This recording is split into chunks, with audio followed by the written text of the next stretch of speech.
تین بڑی بیماریوں سے بچنے کے لیے ایک مجرب وظیفہ۔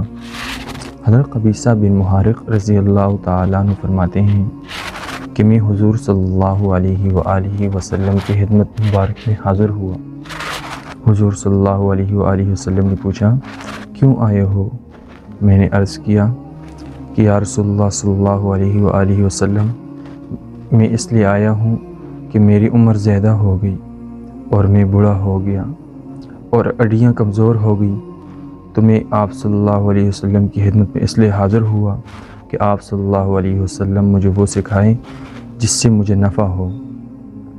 حضور اکرم صلی اللہ علیہ وآلہ وسلم نے فرمایا، اے قبیصہ بن محارق، آپ جس درخت اور پتھر اور ڈیلی کے پاس سے گزرے ہو، اس نے آپ کے لیے دعائیں مغفرت کی ہے، اور آپ یہ دعا پڑھیں، انشاءاللہ اللہ کے فضل و کرم سے آپ 3 قسم کی بیماریوں سے محفوظ رہو گے۔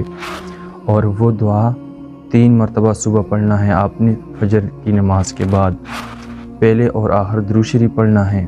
اور وہ کلمات کیا ہیں؟ یہ ہے سبحان اللہ العظیم و بحمدہ۔ اور حضرت قبیصہ بن محارق فرماتے ہیں کہ جب سے میں نے یہ دعا پڑھی تو میری اڈیاں مضبوط ہو گئی اور میں تمام قسم کے بلیات سے محفوظ رہا، اور اندھے پن اور کوڑی پن اور فالج سے بھی اللہ کے فضل و کرم سے محفوظ ہو گیا۔ تو مجھے اور آپ سب کو چاہیے کہ صبح فجر کی نماز کے بعد اس دعا کو اپنا معمول بنائیں۔ اللہ تعالیٰ مجھے اور آپ سب کو اس پر عمل کرنے کی توفیق نصیب فرمائیں۔